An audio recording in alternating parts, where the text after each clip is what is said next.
Bonjour à tous.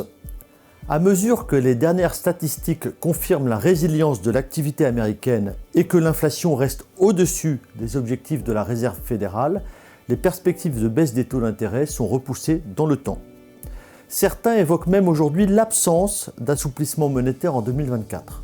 Nous ne partageons pas ce pronostic, même si nous n'attendons plus que 2 ou tout au plus 3 baisses des taux au second semestre. La situation européenne est différente, tant sur le plan de la croissance que sur celui des prix. D'où une question légitime sur une possible décorrélation des politiques monétaires des deux côtés de l'Atlantique. La croissance américaine du premier trimestre 2024 s'affiche à plus 1,6%, ce qui pourrait laisser croire à un début de ralentissement. Mais ce chiffre est en trompe-l'œil car il intègre un effet stock de moins 0,4% et un effet commerce extérieur de moins 0,9%. La croissance interne du pays est encore vigoureuse, particulièrement dans les services, alors que la consommation de biens n'a pas contribué. Le marché de l'emploi ne donne aucun signe de faiblesse à ce stade. Nous estimons toutefois que l'effet retardé de la hausse des taux va finir par peser sur l'activité et que l'économie américaine va perdre de sa superbe au cours des prochains mois. Ce ralentissement attendu est nécessaire pour contrer des pressions inflationnistes toujours persistantes. Nous avons même constaté un léger rebond sur les dernières statistiques de prix. La remontée actuelle du pétrole pourrait contribuer défavorablement à court terme aux chiffres d'inflation. Mais c'est surtout la variable salaire que surveille la Réserve fédérale. Ils se maintiennent autour de plus 4% et ne donnent pas de signes récents d'accélération.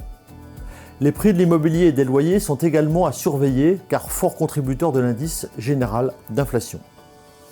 La pénurie de logements ne plaide pas pour une décrue prochaine.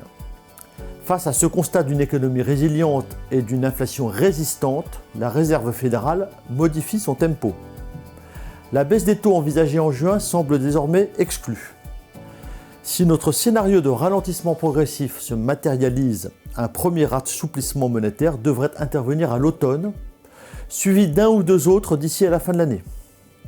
La Banque centrale restera pragmatique, mais n'oubliera pas les effets collatéraux récents sur les banques régionales. La situation européenne n'est pas comparable, avec une croissance atone, même si elle donne des signes de frémissement, et une inflation assez proche des 2% souhaités. La Banque centrale européenne a donc plus de latitude pour débuter son cycle d'assouplissement monétaire. Nous attendons une première baisse des taux en juin. Ce début de décorrélation des politiques monétaires doit toutefois être relativisé et ne sera pas durable dans le temps. Nous croyons davantage à un mouvement progressif et lent de baisse des taux avec un léger décalage en faveur de l'Europe. Du côté de la Chine, on remarque un rebond récent de l'activité autour de plus 6%. Tout indique que la Chine est en train d'accélérer progressivement. L'inflation chinoise est toujours très faible, ce qui laisse toute latitude aux autorités monétaires et budgétaires pour accompagner et entretenir cette croissance économique. Nous restons toujours investis pleinement en actions dans nos portefeuilles dynamiques et neutres dans nos portefeuilles équilibrés et modérés. La séquence actuelle de publication des résultats des sociétés pour le premier trimestre apporte un peu de volatilité au portefeuille, mais se révèle à ce stade plutôt favorable. Très bonne journée à vous tous.